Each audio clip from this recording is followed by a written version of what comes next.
ये जो समय के अनुसार जो मानव जीवन परिवर्तित होता रहता है, ये एक ऐसा रीजन है जिसकी वजह से अपराध की परिभाषा निश्चित करना नामुमकिन है। उसका एक एग्जांपल देख लेते हैं। जैसे तुम लोग जानते हो कि पहले 377 आईपीसी अपराध था, 377 अपराध होता था, लेकिन जब सुप्रीम कोर्ट का जजमेंट आया तब कहा गया कि अब धारा 377 अपराध की कैटेगरी में नहीं है।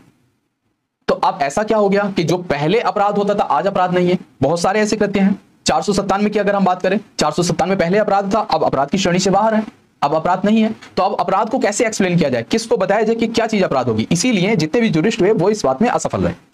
बेसिक तौर पर जो अनैतिक है और सामाजिक रिवाज के विरुद्ध कृत्य है वो अपराध की श्रेणी में रखा जा सकता है। जैसे मतलब समझो तुम चोरी तुम जानते हो कि ये कहीं ना कहीं सामाजिक जो हमारा जीवन है उसके विरुद्ध है, ठीक है, इसलिए उसको अपराध की श्रेणी में रखा गया, अनैतिक है, ठीक है। बलात्कार समाज के विरुद्ध है, मानसिक प्रताड़ना है, शारीरिक प्रताड़ना है, क्या है ये, अपराध है, ठीक है। हो सकता है, देखो बहुत सारी ऐसी कंट्री हैं जहां पर अब तुम देखो भारत में मृत्युदंड वैध है, लेकिन और कई सारे देश हैं जो मृत्युदंड को बिल्कुल मना करते हैं।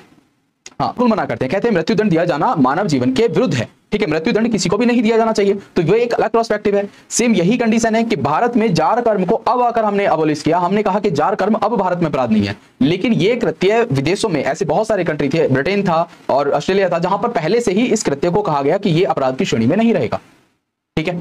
तो ऐसे बहुत सारे कृत्य, जैसे मानो कि भारत में यूपी में, क्योंकि यूपी में एक गो रक्षक अधिनियम भी हम पढ़ने वाले हैं ना, गोहत्या संरक्षण अधिनियम, तो वो जो अधिनियम है उसमें गोहत्या को अपराध के रूप में वर्णित किया गया। लेकिन ऐसे भी कंट्री हैं ऑल ओवर द वर्ल्ड जहां पर आराम से गोहत्या हो सकती है।